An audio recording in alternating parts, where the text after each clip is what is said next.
আসসালামু আলাইকুম। প্রিয় দর্শক, আশা করছি সবাই ভালো আছেন এবং সুস্থ আছেন। আমরা আজকে যে জায়গাটাতে আছি সেটার পরিচয় না হয় একটু পরেই দিই। তার আগে আমরা যেটা জানি, আমরা বাঙালি, আমরা মাছে ভাতে বাঙালি।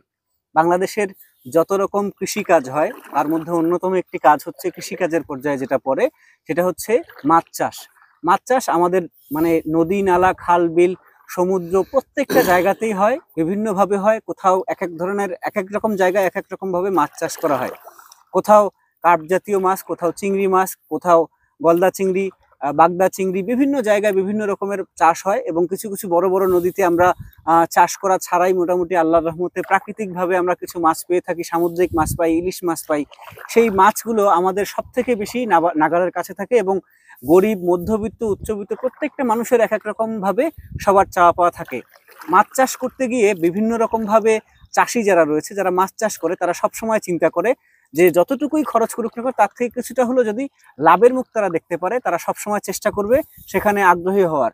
কিন্তু অনেক ক্ষেত্রে দেখা যায় মাছ চাষ করতে গিয়ে অনেকে লাভের বদলে কিছু কিছু জায়গাতে নিজস্ব পরিকল্পনার অভাবে তারা কিছুটা লসের সম্মুখীন হয়। এই লস কিংবা ক্ষতির সম্মুখীন কেন হয় সেটা নিয়ে কথা হবে, এবং কিভাবে মাছ চাষ করে অধিক ফলন পাওয়া যাবে কিংবা অধিক মাছ, অনেক বেশি পরিমাণে মাছ পাওয়া যাবে, যে মাছের ওজন হবে অনেক বেশি, বাজারে অন্য ধরনের থেকে দেখতে হবে সুন্দর চকচকে, এমন জিনিসগুলো নিয়ে আজকে আমরা কথা বলবো। এখানে এখানে আমরা আজকে আসি বাংলাদেশের সাতক্ষীরা জেলায়, যেখানে আপনারা জানেন বেশিরভাগ সময় এখানে সব থেকে বেশি মাছ চাষ হয়, যার একটি হচ্ছে চিংড়ি মাছ চাষ। এবং যদিও আমরা আজকে এখানে সাদা মাছের চাষ নিয়ে কথা বলবো, তবে আজকে আমরা শুরু করব। এখানে আমাদের সাথে একজন মাছ চাষি আছে। তো ভাই, কেমন আছেন?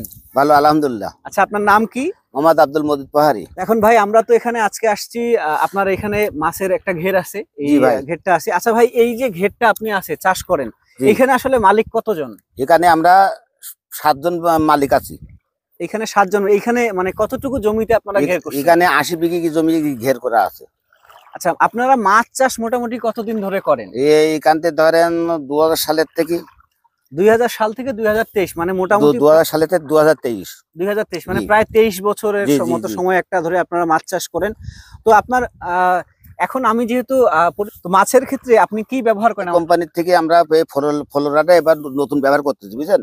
আচ্ছা এখন আমরা এই ফ্লোরা ব্যবহার করি, আমরা এখন বুঝতে পারছি যে এই জিনিসটা খুব ভালো জিনিস। আচ্ছা, এই ক্ষেত্রে আমার কিছু প্রশ্ন আছে। আপনি ফ্লোরা কতদিন ধরে ব্যবহার করেন? আমরা এই বছর নতুন করতেছি, আমাদের এলাকায় নতুন ব্যবহার করতেছে, টুকটাক সবাই ব্যবহার করে, এই জন্য আমরা গোপন গোপন সব ব্যবহার করে। আমি আস্তে একটা জিনিস বুঝতে পারলাম, এই জিনিসটা সবার ব্যবহার করতেছে, তাই আমরাও চিন্তা ভাবনা করেছি এই জিনিসটা ব্যবহার আমরা একটু করি গোপনে গোপনে। তাই এই গোপনে আমরা এই জিনিসটা ব্যবহার করতেছি। মানে তার মানে আপনি বলতে চাচ্ছেন আপনার পার্শ্ববর্তী যারা মাছ চাষী আছে সবাই আগে থেকেই ফ্লোরা ব্যবহার করতে, এটা গোপনে করতে, কাউকে জানাইতো না? না না, এটা না জানানোর কারণ কি ছিল? না জানানে যে যা ফলাই পারে মাছ, এই কারণে সে যে যা গোপনে গোপনে মাছ ফলাই পারে, সেই চিন্তা ভাবনা আমরাও মাথায় নিছি যে আমরাও গোপনে গোপনে আমরাও মাছ বলবো। আচ্ছা, আপনার এই মাছ চাষের প্রজেক্টে আপনি ফ্লোরা ব্যবহার করার পরে কখনো মাছ তুলছেন? তুলেছি জি। কয়বার? ভাই, আপনার কাছে প্রশ্ন হচ্ছে, আপনি আগে মাছ কতদিন পর পর জমি থেকে উঠাইতেন? আমরা আগে মাছ তুলতাম 6 মাস পর পর। 6 মাসে একবার? 6 মাসে একবার। আর ফ্লোরা আপনি ব্যবহার করার পরে কতবার করে তুলছেন? এখন মাসে দেখাইতে একবার করে তুলি। মাসে একবার করে তোলেন? মাসে একবার। মানে 6 মাসে দুইবার? 6 মাসে দুবার তুলি, 2 থেকে 3 বার তুলি। 6 মাসে 2 থেকে 3 বার তোলেন।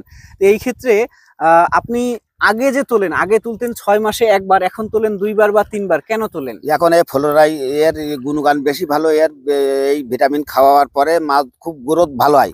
প্লাসের মাছ নরম হয় না, নরম না হলে এই মাছ তো বড় হয় না। মোটা হবে তো মাছ নরম হলে, যত মাছ বড় হয় বড় করবা তত মাছ নরম করতে হবে, নরম না হলে তো মাছ বড় হবে না। তাই ফ্লোরা মারলি মাছ সব এখন নরম ভাত মানার মতন হয়ে যায়। আচ্ছা, এই ক্ষেত্রে মানে ফ্লোরা তো ব্যবহার করেন পানিতে। জি। পানিতে ফ্লোরা কি কি কাজ করে? পানিতে ফ্লোরা মারলে মাছ প্লাস এই মাছে খাবার দেখতে পাই, প্লাস প্লাটন তৈরি হয়, তাহলে মাছের গ্রোথটা ভালো হয়। আর মাছের দেখাইতেছে খুব দ্রুত গ্রোথ বেড়ে যায়, আর প্লাস মাছের খাবার চাহিদা বাড়ে, মাছের রোগ ব্যারাম এতে অনেক মুক্ত থাকে। আচ্ছা, তাহলে দর্শক আমরা আসলে যে বিষয়টা বুঝতে পারলাম, মাছ চাষ করতে গিয়ে যারা বিভিন্ন রকম সমস্যার সম্মুখীন হয় এবং সেই জায়গা থেকে অনেকেই দেখা গেছে যে কাউকে না জানিয়ে নিজের স্বার্থ সিদ্ধির জন্য তারা মনে করে যে আমি যদি ফ্লোরা ব্যবহার করি তাহলে আমার শুধুমাত্র গ্রোথটা হবে, আমি বেশি লাভবান হব, কিন্তু অন্য কেউ যেন লাভবান না হতে পারে, এরকম একটা বিষয় এখানে ঘটেছে। তো ভাই যেটা বললো যে আগে উনি ফ্লোরা ব্যবহার করতো না, তখন 6 মাসে একবার মাছ তুলতো এবং এখন সেটা 6 মাসে 2বার বা 3বার পর্যন্ত মাছ তোলা হয়। তার একটা মাত্রই কারণ তিনি ফ্লোরা ব্যবহার করেন। এবং ফ্লোরা যে ব্যবহার করেন, এই ফ্লোরা ব্যবহার করার কারণে ওনার কি কি উপকার হয়েছে উনি যে বিষয়গুলো সাজিয়ে খুব সুন্দরভাবে বলেছিল, সেই বিষয়টা হচ্ছে প্রথমত এই জিনিসটা যদি আপনারা পানিতে ব্যবহার করেন তাহলে সেই ক্ষেত্রে আপনার পানির রংটা সুন্দর হবে এবং পানির যে একটা গ্রোথ থাকবে, পানির যে একটা প্ল্যাঙ্কটন খাবার তৈরি হয় পানিতে, সেই পানির প্ল্যাঙ্কটনটা খুব সুন্দরভাবে তৈরি হবে। এবং 2 ধরনের খাবার তৈরি হয় মাছের জন্য, যেটা প্রাকৃতিকভাবেই তৈরি হয়। এই খাবারটা